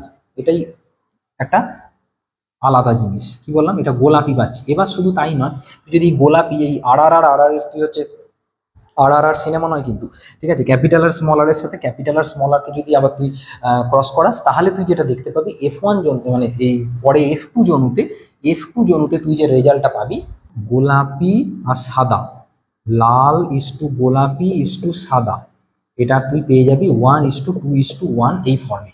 ঠিক আছে? এইটাকে বলা হয় অসম্পূর্ণ প্রকটতা। আলাদা করে তোকে লিখতে বলতে পারে, সেগুলো কিন্তু তোকে চার্ট করে এরকম ভাবে কোনটা কি জনু, ধর এটা আমি F1 লিখেছি, এটা পি জনু, প্রত্যেকটা কিন্তু খাতায় প্রপারলি লিখতে হবে, ঠিক আছে? নাহলে কিন্তু অসুবিধা হয়ে যাবে। আমার বহু ছাত্রছাত্রী আজ পর্যন্ত মাধ্যমিক বা উচ্চ মাধ্যমিকে র্যাঙ্ক করেছে, ঠিক আছে? আমি আমার ধর হচ্ছে অনলাইন ব্যাচের ছাত্রছাত্রীদেরও মাধ্যমিকে তাদের যে খাতা বা তাদের যখন আমার কাছে মক টেস্ট দিয়েছিল, তাদের বেশ কয়েকটা খাতা আমি তাদেরকে দেখিয়েছি। আমি চেষ্টা করবো পরবর্তীকালে এই চ্যানেলের মাধ্যমে তোদেরকেও কিছু দেখানো। তাদের খাতার প্রেজেন্টেশনটা একবার দেখবি, র্যাঙ্কারদের খাতা, ওইভাবে তোকে কিন্তু প্রেজেন্টেশন করতে হবে। একটা জাতাভাবে প্রেজেন্টেশন করলে হবে না, ঠিক আছে? অনেকে প্রচুর দেখবি জানে, কিন্তু খাতায় ঠিক সাজাতে পারে না বলে মাধ্যমিকে নাম্বার কেটে নেয়। সেইটা যাতে না হয় সেটা আমাদেরকে খেয়াল রাখতে হবে। আর দেখ, তোদের প্রচুরবার প্রশ্ন পড়ে কিন্তু মাধ্যমিকে, যে মেন্ডেল যে সাতজোড়া বিপরীতধর্মী বৈশিষ্ট্যটা মানে নির্ধারণ করেছিলেন, সেটা সেটা লেখো। এবার এটা অনেকে গুলিয়ে যায়, অনেকে মনে রাখতে পারে না। আমি তোদের জন্য একটা শর্ট ট্রিক্স বানিয়ে দিচ্ছি, একটু ভালো করে দেখা। এই লাইনটা মনে রাখবি, গোপালপুরের হরিপদ বেরা প্যাকিং সেরে কাশ্মীরে লাফালো। গোপালপুরের হরিপদ বেরা প্যাকিং সেরে কাশ্মীরে লাফালো। মনে রাখলে কি সুবিধা দেখ, এই যে ওপরে লিখেছি দেখ, বীজের আকার, এটা বীজ ত্বকের রং, এটা ফুলের রং, ফলের আকৃতি, ফলের রং, ফুলের অবস্থান, কাণ্ডের দৈর্ঘ্য, অর্থাৎ প্রত্যেকটার এবার একটা প্রকট আছে, একটা প্রচ্ছন্ন আছে। ঠিক, দেখ এটা কি বলেছি, গোপালপুর। গোপালপুর মানে গোলাকার কুঞ্চিত, গোলাকার কুঞ্চিত। এটা কি হবে, বীজের আকারটা মানে গোলাকার, আর এর উল্টোটা হবে কুঞ্চিত। গোলাকারটা প্রকট, কুঞ্চিতটা প্রচ্ছন্ন। হরিপদ মানে হলুদ, হলুদ এটা হচ্ছে হলুদ আর সবুজ। ঠিক আছে, তাহলে হলুদটা প্রকট, হলুদটা প্রকট আর সবুজটা প্রচ্ছন্ন। এই বেড়াতে কি হচ্ছে, বেড়াতে কি হচ্ছে, বেগুনি সাদা, বেগুনি সাদা। ফুলের রংটা হচ্ছে বেগুনিটা হচ্ছে প্রকট, সাদাটা হচ্ছে প্রচ্ছন্ন। ফলের আকৃতি দেখ, প্যাকিং, প্যাকিং মানে হচ্ছে পরিপুষ্ট, মানে পরিপুষ্ট, পরিপুষ্ট আর কুঞ্চিত। পরিপুষ্টটা হচ্ছে প্রকট, কুঞ্চিতটা হচ্ছে প্রচ্ছন্ন। এটা হচ্ছে পরিপুষ্ট আর খাঁজযুক্ত, পরিপুষ্ট আর খাঁজযুক্ত। পরিপুষ্টটা হচ্ছে প্রকট আর খাঁজযুক্তটা হচ্ছে প্রচ্ছন্ন। এখানে সেরে, সেরে মানে কি, যন্তস্ব দিয়ে কি আছে, সবুজ হলুদ, মানে ফলের রংটা, ফলের রংটার ক্ষেত্রে কিন্তু সবুজটা প্রকট, হলুদটা প্রচ্ছন্ন। ফুলের অবস্থান এখানে আছে কাক্ষিক আর অগ্রস্থ। কাক্ষিকটা হচ্ছে, কাক্ষিক মানে কি, অগ্রস্থ হচ্ছে যে ধর ফুলটা সামনের দিকে আছে, আর কাক্ষিক মানে হচ্ছে এইরকম দিকে আছে। তাহলে কাক্ষিকটা হচ্ছে প্রকট আর অগ্রস্থটা হচ্ছে প্রচ্ছন্ন। আর কাণ্ডের দৈর্ঘ্য দেখ, এটা তো জানিস, অনেক আজকেই বললাম যে লম্বা বেঁটে, তাহলে লম্বাটা প্রকট আর বেঁটেটা প্রচ্ছন্ন। তাহলে এইরকম ভাবে তোর মেন্ডেলের সাতজোড়া বিপরীতধর্মী বৈশিষ্ট্যও কিন্তু তোর মনে থেকে গেল। এরপর চলে আসবো এই বংশগতির লাস্ট পোর্শনটা, সেটা হচ্ছে কি আমাদের মানুষের লিঙ্গ নির্ধারণ। তোরা টেস্ট খুব ভালো করে দিয়ে নে। যারা টেস্টের পর চাইলে তোরা, আমি একটা ক্র্যাশ কোর্স যেটা আমাদের চলছে, মানে টেস্টের পর একটা ক্র্যাশ কোর্স লঞ্চ করবো, তো সেটা তোরা চাইলে জয়েন করতে পারিস। আর মাধ্যমিকের বেশ কিছু ফ্রি জিনিস তুই এই অ্যাপ থেকে পাবি, আমার এই অ্যাপটা থেকে পাবি। এই অ্যাপটার নাম হচ্ছে বায়োউইজার্ড দেবাংশু। বায়োউইজার্ড দেবাংশু অ্যাপটা থেকে পাবি। এটা তুই প্লে স্টোর থেকে ডাউনলোড করে নিবি, দেখবি অনেক ফ্রি মেটেরিয়াল, অনেক কিছু জিনিসপত্র মাধ্যমিকের দেওয়া আছে, বা আমি খুব তাড়াতাড়ি দেবো। তো এখানে যেটা যেটা আমি বলবো এবার, সেটা হচ্ছে যে মানুষের লিঙ্গ নির্ধারণ। দেখবি আজও বিভিন্ন ক্ষেত্রে গ্রামে গঞ্জে যে কন্যা ভ্রূণ হত্যা বিভিন্ন ক্ষেত্রে হয়, বা কন্যা ভ্রূণ হত্যা মেয়ে হলে অনেক সময় মায়েদেরকে গঞ্জনা শুনতে হয়। ঠিক আছে, এটা কতটা যে ভুল তুই এইটা শুনলে একটু ভালো করে বুঝতে পারবি, যে অ্যাকচুয়ালি এটা মানে মা বা বাবা কারুর হাতেই নেই যে ছেলে হবে না মেয়ে হবে। তবুও যদি তুই টেকনিক্যালি বলিস, তুই যদি বায়োলজিক্যালি বলিস, তাহলে যদি একটুও কিছু ভূমিকা থাকে সেটা হচ্ছে বাবার, মায়ের কোনো ভূমিকা নেই। কেন, দেখ মাকে আমরা, দেখ টোটাল মহিলা, মা মহিলা, তাহলে মায়ের ক্ষেত্রে টোটাল ক্রোমোজোম কটা আছে, 46টা। ওই ক্রোমোজোমের মধ্যে 44টা অটোজোম আর দুটো হচ্ছে অ্যালোজোম বা সেক্স ক্রোমোজোম। মায়ের ক্ষেত্রে 44টা অটোজোম আর দুটো এক্স ক্রোমোজোম আছে। তাহলে মায়ের ক্ষেত্রে আমরা কিভাবে প্রকাশ করি, 44A প্লাস XX এইভাবে। বাবার ক্ষেত্রে আমরা কিভাবে প্রকাশ করি, 44A, বাবার ক্ষেত্রেও যেহেতু 46টা আছে, তা প্লাস XY। এবার এইখান থেকে যখন গ্যামেট তৈরি হবে, মানে এখানে বাবার থেকে শুক্রাণু তৈরি হবে, শুক্রাণুতে জানিস তো, তো তোরা যেটা 2N-টা N হয়ে যায়, মানে এইটা হচ্ছে 2N, তাহলে এখান থেকে যদি N হয়ে যায় মানে এর হাফ হয়ে যাবে। হাফটা কত হবে, 22A প্লাস X একটা শুক্রাণু এক প্রকারের হবে, আর একটা শুক্রাণু হবে 22A প্লাস Y। ঠিক, মায়ের ক্ষেত্রে একরকমই ডিম্বাণু হবে, 22A প্লাস এক্স। এইবার এই কোন শুক্রাণুটা আসবে, মানে বাচ্চারা তৈরি হওয়ার সময় কোন শুক্রাণুটা আসবে, সেটা বাবা বা মা কারোর হাতেই নেই। যদি ধর এইটা আসে, এটা একটা র্যান্ডম প্রসেস, তাহলে হয়ে যাবে 44A প্লাস XX, তাহলে মেয়ে তৈরি হবে, কন্যা সন্তান তৈরি হবে। যদি এইটা আসে তাহলে কিরকম হয়ে যাবে, 44A প্লাস XY, তাহলে কি হয়ে যাবে, ছেলে সন্তান তৈরি হবে। বোঝা গেছে? তাহলে এইভাবে মানুষের লিঙ্গ নির্ধারণ হয়। এটা মাধ্যমিক লেভেলে বললাম, যদিও এখানে বেশ কিছু তো জিনের ভূমিকা আছে, টেস্টিস ডিটারমাইনিং ফ্যাক্টর, বা ছেলেদের মানে বেশ কিছু জিনের ভূমিকা আছে, সেগুলো মানে টেস্টের পর ডিটেলস ক্লাসে আলোচনা করবো। এগুলো লেখার পর মাধ্যমিকের খাতায় সম্ভব হলে ওই রকম দু একটা তথ্য তুই দিয়ে দিতে পারিস, উত্তরটা আরও সমৃদ্ধ হবে। এইটা হচ্ছে বেসিক আইডিয়াটা, এটা হচ্ছে বেসিক আইডিয়াটা যে কীভাবে ছেলে সন্তান হচ্ছে, কীভাবে মেয়ে সন্তান হচ্ছে। বাবার ক্ষেত্রে যেহেতু XY আর দুটো থাকে, তাই বাবার পুরুষদেরকে বলা হয় হেটেরোগ্যামেটিক, পুরুষদের কি বলা হয়, হেটেরোগ্যামেটিক। আর এখানে আরেকটা মজার ব্যাপার বলে, অনেক সময় এমসিকিউ, একটা বোকা বানানোর এমসিকিউ দিয়ে দেয় যে একটা দম্পতির প্রথম দুটো সন্তান হচ্ছে, একটা দম্পতির প্রথম দুটো সন্তান তোর ছেলে হয়েছে, তাহলে তৃতীয় সন্তান সন্তানটা মেয়ে হওয়ার সম্ভাবনা কত। এই ক্ষেত্রে মনে রাখবি তৃতীয় কেন, যদি বলে সপ্তম সন্তান ছেলে হয়েছে, অষ্টম সন্তান মেয়ে হওয়ার সম্ভাবনা কত, সব সময় যাই দিক, প্রথম সন্তান মেয়ে হয়েছে দ্বিতীয় সন্তান ছেলে হওয়ার সম্ভাবনা কত, প্রথম সন্তান ছেলে হয়েছে দ্বিতীয় সন্তান মেয়ে হওয়ার সম্ভাবনা কত, যাই দিক চোখ কান বুঝে অলওয়েজ উত্তর হবে 50%। কেন? মনে কর তুই ক্রিকেট খেলার সময় টস করছিস, ঠিক আছে, বা রোহিত শর্মা মনে কর ক্রিকেটে টস করতে গেছে, তো পরপর 3টে ম্যাচে টসে হেরেছে, তার মানে তুই 4th ম্যাচেও টসে হারবে তার কি কোনো গ্যারান্টি আছে? বা পরপর 3টে ম্যাচে টসে জিতেছে, 4th ম্যাচেও টসে জিতবে তার কি কোনো গ্যারান্টি আছে? প্রত্যেকবারই হেড পড়তে পারে, টেল পড়তে পারে, সম্ভাবনা কত? 50%। এখানেও ছেলে হবে না মেয়ে হবে, প্রত্যেকবারে তার সম্ভাবনা হচ্ছে 50%। যাই হবে এমসিকিউটা একদম অলওয়েজ উত্তর করে আসবি 50%। ঠিক আছে, এরপর আমরা তাহলে চলে আসছি এই চ্যাপ্টারের খুব গুরুত্বপূর্ণ একটা অংশ, সেটা হচ্ছে এই চ্যাপ্টারের সেকেন্ড পার্টটা, কিন্তু খুব গুরুত্বপূর্ণ। এখান থেকে অঙ্ক মোটামুটি তোর মাধ্যমিকে আসবেই, তুই ভাবতে পারিস, সেটা তোর টেস্টেও আসবে, সেটা তোর ফাইনালেও আসবে। সেটা হচ্ছে জিনগত রোগ। তো জিনগত রোগ মানে কি, দেখ আমাদের তো, আমি এতক্ষণ তোকে কি শেখালাম যে জিন আছে, এবার সেই জিনগুলো মানে ধর সেখানে নির্দিষ্ট প্রত্যেকটা জিনের নির্দিষ্ট নির্দিষ্ট কাজ আছে। এবার কখনো কখনো জিনের মধ্যে মিউটেশন ঘটে যায়। মিউটেশন মানে, এবার দেখ তুই সারাদিনে তোর যা যা কাজ করার কথা, ঠিক আছে, মানে একটা স্টুডেন্ট হিসেবে তোর নিয়মিত পড়াশোনা করার কথা, এবার তুই যদি ফাঁকি দিস তাহলে তো পরীক্ষার রেজাল্ট খারাপ হবে, তাহলে একটা অস্বাভাবিক অবস্থার সৃষ্টি হবে, বা মানে বাড়ির লোকজন অনেক সময় একটু রাগ করতে পারে। তেমনি জিনের যে কাজ করার কথা, এবার জিন ধর সেই কাজটা করছে না, বা জিনের সেই ত্রুটিপূর্ণ প্রোটিনের জন্য জিনের মানে যে কাজটা হচ্ছে সেটা সঠিক হচ্ছে না, সেটা ত্রুটিপূর্ণ প্রোটিন হচ্ছে, তখন কিন্তু যে রোগগুলো হয় সেগুলো হচ্ছে জিনগত রোগ। এইবার জিনগত রোগ সাধারণত দু ধরনের হয়, সেটা হচ্ছে দেখ আমাদের অটোজম ঘটিত ত্রুটি হতে পারে। অটোজম মানে দেহকোষ, আমাদের দেহকোষ। আর যদি গোনাড বা আমাদের ধর জনন কোষ, মানে যেগুলো হচ্ছে যে মানে ধর আর যে রোগগুলো মনে কর এক্স বা ওয়াই ক্রোমোজোমের মাধ্যমে, মানে যৌন ক্রোমোজোমের মাধ্যমে এক বংশ থেকে, মানে এক জনু থেকে পরের জনুতে সঞ্চারিত হয়, সেগুলোকে আমরা কি বলবো? যৌন ক্রোমোজোম বাহিত রোগ। তাহলে ফার্স্টে আমি চলে আসছি অটোজোম বাহিত রোগ। তোদের সিলেবাসে অটোজোম বাহিত রোগের মধ্যে বলা আছে কার কথা না, থ্যালাসেমিয়ার কথা। দেখ থ্যালাসেমিয়ার নামটা আমরা সবাই শুনেছি। থ্যালাসেমিয়া এটা কি জিনিস, এটা যেহেতু ওয়ান শট ভিডিও, আমি একদম মেন জায়গাটায় ফোকাস করছি। দেখ আমাদের দেহকোষে যে ক্রোমোজোম থাকে তার মধ্যে যে 16 নম্বর ক্রোমোজোম থাকে, ধর 16 নম্বর ক্রোমোজোমটা, মানে অটোজোমের কথা বলছি আমি, ঠিক আছে, যে 16 নম্বর যে ক্রোমোজোমটা থাকে, এখানে একটা অ্যালিল থাকে HBA1, এখানেও তাই থাকে HBA1, এখানে থাকে HBA2, এটাতেও থাকে HBA2। এবার এই 4টে অ্যালিলের মধ্যে এক বা একাধিক অ্যালিলের যদি ত্রুটি হয়, যদি তোর প্রবলেম দেখা যায়, তাহলে কিন্তু যে রোগটা হয় সেটাকে আমরা বলবো আলফা থ্যালাসেমিয়া। এটা গেল 16 নম্বর ক্রোমোজোমের জন্য। কত? 16 নম্বর ক্রোমোজোম। আর ধর 11 নম্বর ক্রোমোজোমটাকে আমি আঁকছি, 11 নম্বর ক্রোমোজোমটাকে ধর আমি HBB দিয়ে প্রকাশ করছি, এটাও HBB, এটাও HBB।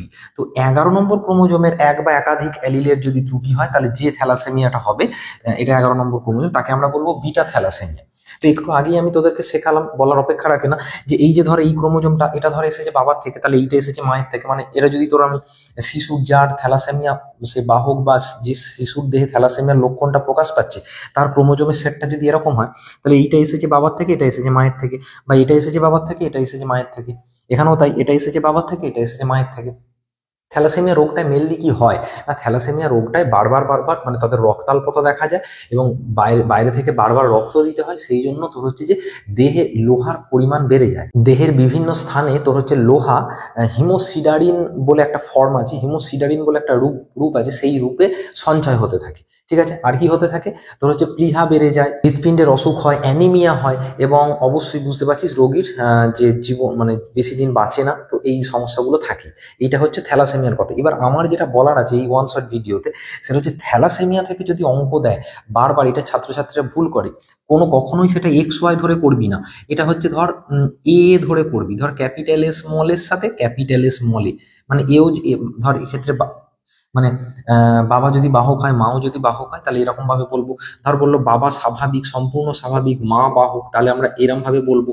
কিন্তু XY এর এখানে কোনো ব্যাপার নেই, কারণ যেহেতু এই থ্যালাসেমিয়াটা হচ্ছে কি বললাম, অটোজোম বাহিত রোগ। আশা করি বোঝা গেছে। এই যে 11 নম্বর ক্রোমোজোমটা বলছি, ধর এইটা আর এইটা দুটোতেই মিউটেশন হয়ে গেছে, তাহলে এটাকে আমরা কি বলবো? Beta thalassaemia major. আর যদি একটাই মিউটেশন হয় তাকে আমরা বলবো বিটা থ্যালাসেমিয়া মাইনর। সেম ভাবে এই অ্যালফা থ্যালাসেমিয়াটাও বলা যেতে পারে, ঠিক আছে? এটা এটুকু মনে রাখবি। এবার আমরা চলে যাচ্ছি যৌন ক্রোমোজোম বাহিত রোগে। যৌন ক্রোমোজোম বাহিত রোগ মানে কি? আমি মানুষের লিঙ্গ নির্ধারণ একটু আগে পড়াচ্ছিলাম, সেখানে তুই দেখলি যে পুরুষদেরকে আমরা প্রকাশ করছি 44A প্লাস XY, আর মহিলাদেরকে প্রকাশ করছি 44A প্লাস XX। তো ধরা যাক এই মহিলাদের দেহে যেহেতু দুটো এক্স ক্রোমোজোম আছে, তোর বাড়িতে দুটো মোবাইল ফোন আছে ধরে নে। তো দুটো মোবাইল ফোনের মধ্যে একটা মোবাইল ফোন হঠাৎ করে খারাপ হয়ে গেছে, তা সত্ত্বেও তোর বাড়ির লোকজন ওই আরেকটা যে মোবাইল ভালো আছে সেটার মাধ্যমে তো বাইরের যতদিন না ওই সেকেন্ড যেটা খারাপ হয়েছে সেটাকে যতদিন তুই সারাচ্ছিস ততদিন আরেকটা মোবাইল দিয়ে বাকি সকলের সাথে তুই যোগাযোগ রাখতে পারবি। কিন্তু যদি এরকম হতো গোটা বাড়িতে একটা মোবাইল, তাহলে ওটা যদি কোনো কারণে খারাপ হয়ে যায়, তাহলে তো তোর গোটা মানে যতদিন ওই মোবাইলটা তুই সারাচ্ছিস বা নতুন মোবাইল কিনছিস ততদিন বাড়ির সবার সাথে তোর হচ্ছে যে মানে বাইরের সবার সাথে তোর হচ্ছে কানেকশন অফ হয়ে যাবে। তো এই সুবিধাটা মানে এই রকম সেম জিনিসটা ছেলে বা মেয়েদের ক্ষেত্রেও দেখা যায়। ধরা যাক এক্স ক্রোমোজোমে কোনো মিউটেশন হয়েছে, মহিলাদের ক্ষেত্রে মেয়েদের ক্ষেত্রে যেহেতু দুটোই এক্স আছে, মানে মিউটেশনটাকে মনে মানে আমি ধর মিউটেশন হয়েছে মানে আরো সহজভাবে বলছি, একটা এক্স ক্রোমোজোম খারাপ একটা এক্স ক্রোমোজোম ভালো, তা সত্ত্বেও মহিলাটা তোর হচ্ছে বাহক হবে। কি বললাম? মহিলাটা কি হবে? বাহক হবে। অর্থাৎ মহিলাটা তোর হচ্ছে যে রোগের যে লক্ষণ সেটা কিন্তু প্রকাশ পাবে না, ঠিক আছে? আর যদি কিন্তু মুশকিলটা হচ্ছে পুরুষের ক্ষেত্রে, ছেলেদের ভাগ্য কিন্তু খারাপ এই দিক থেকে। তো ছেলেদের ক্ষেত্রে কি হচ্ছে যে এক্স ক্রোমোজোমটা এই যেহেতু একটা এক্স ক্রোমোজোম আছে, তো একটা এক্স ক্রোমোজোম যদি খারাপ হয়ে যায়, বাড়িতে একটাই ফোন সেটা যদি খারাপ হয়ে যায়, তাহলে তো সবার সাথে যোগাযোগ বিচ্ছিন্ন হয়ে যাবে। সেই জন্য ছেলে মানে যৌন সংক্রামিত যে রোগগুলো যেগুলো এক্স ক্রোমোজোম বাহিত, সেগুলো ছেলেদের ক্ষেত্রে তাহলে কি তুই বল বেশি দেখা যাবে না কম দেখা যাবে? অবশ্যই বেশি দেখা যাবে, কারণ ছেলেদের ক্ষেত্রে একটা এক্স ক্রোমোজোম আছে, একটা এক্স খারাপ হওয়া মানেই রোগটা হবে। মেয়েদের ক্ষেত্রে দুটো এক্স ক্রোমোজোম আছে, দুটোই যদি খারাপ হয়, দুটোই যদি মিউটেশন হয়, তবে রোগটা হবে, নাহলে হবে না। সিম্পল, তাই না? ধরা যাক তোকে একটা আমি এরকম উদাহরণ দিচ্ছি, এরকম একটা যৌন ক্রোমোজোম বাহিত রোগ হচ্ছে তোদের সিলেবাসে যেরকম আছে হিমোফিলিয়া। হিমোফিলিয়া থেকে বারবারই মাধ্যমিকে কিন্তু তোর হচ্ছে যে প্রশ্ন পড়ে বা অঙ্ক পড়ে। তো হিমোফিলিয়াকে আমরা হিমোফিলিয়া অনেক রকমের হয়। Haemophilia A, haemophilia B, haemophilia C. এখানে ফ্যাক্টর 8-এর জন্য এটা হয়, এটা ফ্যাক্টর 9-এর জন্য হয়, এটা ফ্যাক্টর 11-এর জন্য হয়। এবার যেটা বি হিমোফিলিয়া, একে রয়্যাল হিমোফিলিয়াও বলে। কি বলে? Royal haemophilia. কেন? কারণ ইংল্যান্ডের রাজ পরিবারে ভিক্টোরিয়া রানীর মাধ্যমে এটা দেখা গেছিল এক সময়, ঠিক আছে? রয়্যাল হিমোফিলিয়া বলে। তো বাকি এইরকম যে হিমোফিলিয়ার তোকে আমি একটা ছোট্ট উদাহরণ দিচ্ছি। আর একটা এরকম টাইপের রোগ আছে যেমন ধর বর্ণান্ধতা, যেটাকে কালার ব্লাইন্ডনেস বলে, ঠিক আছে? সবকটা রং তারা চিনতে পারে না। হ্যাঁ, এবার এরকম কেউ আছে দেখবি লাল রং ঠিকঠাক চিনতে পারে না। যারা লাল রং চিনতে পারে না তাকে সেই রোগটাকে কি বলে? কোশ্চেন আসতে পারে, বারবার এমসিকিউ দেয়, তাকে বলে প্রোটানোপিয়া। যারা ধর নীল রং চিনতে পারে না, যারা ধর নীল রং চিনতে পারে না তাকে কি বলবো? ট্রাইটানোপিয়া। ট্রাইটানোপিয়া। যারা ধর সবুজ রং চিনতে পারে না সেই রোগটাকে আমরা কি বলবো? ডিউটেরানোপিয়া। ডিউটেরানোপিয়া।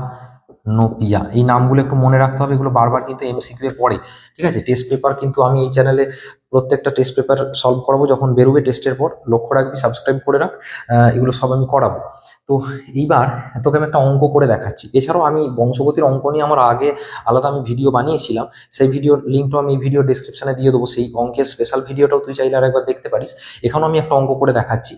ধরা যাক তোকে এরকম একটা অঙ্ক দিল যে বর্ণান্ধতার বাহক মাতার সাথে একটা স্বাভাবিক পিতার বিবাহ হয়েছে, তা কিরকম রেজাল্ট হবে? বাহক মাতা মানে কি? তাহলে বাহক মাতাকে আমরা এরকম ভাবে লিখবো, যেহেতু এক্স এক্স, তাহলে একটা এক্স ভালো একটা এক্স খারাপ। আর তোকে কি বলেছে? বাহক মাতা আর স্বাভাবিক পিতা, তাহলে এক্স সি প্লাস ওয়াই। এটাকে আমরা ফার্স্টে লিখে নিলাম। এবার এখান থেকে তুই যেমন চেকার বোর্ড শিখেছিলাম কর, তাহলে এক্স সি প্লাস এখানে এক্স সি, এখানে কর এক্স সি প্লাস ওয়াই দিয়ে এখানটাকে আমরা মনে কর ক্রস করছি, এরকম কিরকম রেজাল্ট আসবে দেখ। এটা হবে X C plus X C plus, এখানে হবে এক্স সি প্লাস ওয়াই, এখানে হবে X C plus X C, এখানে হবে এক্স সি ওয়াই, ঠিক আছে?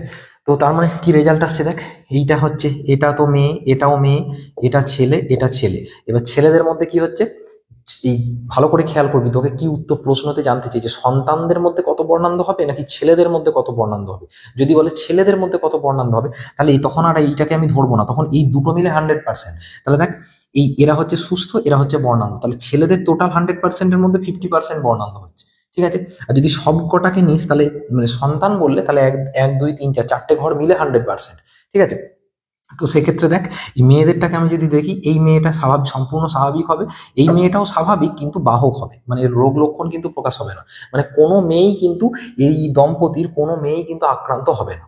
এইরকম ভাবে তোকে অঙ্কগুলো করতে হবে এবং পরিষ্কার নিজের সিদ্ধান্ত করে লিখে দিতে হবে। এবং এই প্রসঙ্গে বলে রাখি, চ্যানেলটায় এই যেটা ভিডিও দিয়েছি সেটা জুড়ে থাক, এবং তোদের প্রতি ক্লাস ওয়াইজ আমি পরবর্তীকালে আমার যে বায়ো উইজার্ড দেবাংশ অ্যাপ আছে সেখানে আমি তোদের টেস্টের পর প্রতি চ্যাপ্টারের সিনপসিস কিছু নোট দিয়ে দেবো, সেগুলো তোরা ডাউনলোড করে পড়ে নিবি। এবং সেখানে কিছু সারপ্রাইজ আছে, সারপ্রাইজটা আমি পরে বলবো। তো এইটা হলো, আশা করি বুঝতে পেরেছিস। আরেক ধরনের এই ধরনের রোগ সঞ্চারণের ক্ষেত্রে একটা শব্দ ব্যবহার করা হয় যেটাকে বলা হয় ক্রিস ক্রস উত্তরাধিকার। এটা কি অনেক সময় কোশ্চেন পড়ে, ক্রিস ক্রস উত্তরাধিকার কি? ধরা যাক কোনো বৈশিষ্ট্য দাদুর মাধ্যমে, মানে দাদু থেকে মায়ের মাধ্যমে নাতিতে এসেছে, ঠিক আছে, মানে মামার বাড়ির দাদু থেকে মায়ের মাধ্যমে, মা এক্ষেত্রে আক্রান্ত হয়নি, মামার বাড়ির দাদু থেকে কোনো বৈশিষ্ট্য, রোগের বৈশিষ্ট্য মানে এরকম, মামার বাড়ির দাদু থেকে কোনো বৈশিষ্ট্য মায়ের মাধ্যমে নাতিতে এসেছে, এই রকম ধরনের যদি কোনো জিনের বা রোগের ট্রান্সমিশন হয়, সঞ্চারণ হয়, এই ধরনের সঞ্চারণকে বলা হয় ক্রিস ক্রস সজ্জা, ঠিক আছে। এই জন্য এই যে জেনেটিক কাউন্সিলিং এই জন্য খুব দরকার। জেনেটিক কাউন্সিলিং জিনিসটা কি, যে দেখবি অনেক সময় কি হয় যে বিয়ের সময় অনেক সময় দেখবি বিয়ের সময় মানে বিভিন্ন গোত্র মেলানো হয় বা অন্যান্য আনুষঙ্গিক অনেক কিছু মেলানো হয়, কিন্তু বিজ্ঞানসম্মতভাবে তুই যদি, মানে বিজ্ঞানসম্মতভাবে জিজ্ঞেস করলে, ঠিক আছে, ও তার থেকে অনেক বেশি দরকার সেটা হচ্ছে যে এই মানে ব্লাড গ্রুপ পরীক্ষা করা বা জেনেটিক কাউন্সিলিং করা। তো জেনেটিক কাউন্সিলিং জিনিসটা কি? জেনেটিক কাউন্সিলিং হচ্ছে যে ধর এক্ষেত্রে যে হবু বর তার রক্ত নেবে, হবু স্ত্রী তার রক্ত নেবে, বা সেই রক্তকে বিভিন্নভাবে টেস্ট করবে, তাদের বিভিন্ন জেনেটিক টেস্ট হবে, জেনেটিক টেস্ট হয়ে একটা সম্ভাবনা আগে থেকে বলে দেবে যে দেখো আপনাদের সন্তানের এই রোগ হওয়ার চান্স আছে এত%, কি এই রোগ হওয়ার চান্স নেই, ইত্যাদি ইত্যাদি। তো সেক্ষেত্রে দম্পতি চাইলে আগে থেকে সতর্ক হয়ে সেই অনুযায়ী তারা সন্তানকে মানে ট্রিটমেন্ট করাতে পারবে বা অন্যান্য আনুষঙ্গিক ডিসিশন নিতে পারবে। তো এইটা হচ্ছে জেনেটিক কাউন্সিলিং এর সুবিধা। এছাড়াও জিনগত, মানে রোগাক্রান্ত, মানে জিনগতভাবে সুস্থ সমাজ গড়ে তোলা যাবে। দেখবি সরকার থেকে অনেক সময় স্কুল কলেজে ফ্রিতে থ্যালাসেমিয়া টেস্ট করায়, এইগুলো কিন্তু করা উচিত। থ্যালাসেমিয়া টেস্ট মানে কি, তোর তো ধর আজকে যদি তুই একবার টেস্ট করিস, এখন তুই ক্লাস 10-এ পড়ছিস, তো সারা জীবন রেজাল্টটা একই থাকবে। তুই আজকে যদি সেটা জেনে যাস তাহলে তোর তো আর রেজাল্টটা পাল্টে যাবে না। তো সেক্ষেত্রে একটি ছাত্র বা ছাত্রী স্টুডেন্ট লাইফেই মানে সে জেনে যেতে পারছে সে কি থ্যালাসেমিয়া রোগের বাহক বা আক্রান্ত, ইত্যাদি ইত্যাদি। তো সেইটা জানলে সে পরবর্তীকালে সেই অনুযায়ী ট্রিটমেন্ট করতে পারবে বা তার ভবিষ্যৎ জীবনে সে সেই অনুযায়ী ফ্যামিলি প্ল্যানিং করতে পারবে। এইসব অনেক সুবিধাগুলো আছে। তাহলে আমি গোটা চ্যাপ্টারটা একদম খুব সংক্ষেপে আলোচনা করে দিলাম। এরপর তোদের কি কোশ্চেন আছে সেটা জানাবি, অন্য চ্যাপ্টারগুলো আসছে। তো এই চ্যাপ্টার থেকে কিন্তু একটা অঙ্ক পড়বেই পড়বে, সেটা এইখান থেকে ধর এই যৌন সংক্রামিত যে রোগ, এখান থেকে একটা প্রশ্ন, মানে এক্স ক্রোমোজোম বাহিত যে রোগ, এখান থেকে একটা প্রশ্ন অঙ্ক পড়তে পারে, এবং তার সাথে মেন্ডেলের দ্বিসংকর জনন থেকে একটা অঙ্ক পড়তে পারে। এবং আমি যে বাকি যে কনসেপ্টগুলো দিলাম, মেন্ডেলের যে তোর এক সংকর জনন, দ্বিসংকর জনন, বা এক সংকর জনন থেকে কোন সূত্র তুমি পাবে, দ্বিসংকর জনন থেকে কোন সূত্র তুমি পাবে, সেই সূত্রগুলোকে একটু মুখস্থ, মানে যেরকম ভাবে আমি বুঝিয়েছি সূত্রগুলোকে তুই একটু লিখবি বা সূত্রগুলোকে লিখে প্র্যাকটিস করবি, আর যা যা বললাম সেগুলো করবি। এবং অবশ্যই বায়ো উইজার্ড দেবাংশ অ্যাপটা ডাউনলোড করে নিবি। এই রিলেটেড বেশ কিছু নোট আমি টেস্টের পর দেবো। আর তোদের আর কি কি চ্যাপ্টার করালে ভালো হয় সেগুলো কমেন্ট সেকশনে জানা। ওয়ান শট ভিডিও আরও আসছে, চ্যানেলটা সাবস্ক্রাইব করে রাখ। Thank you.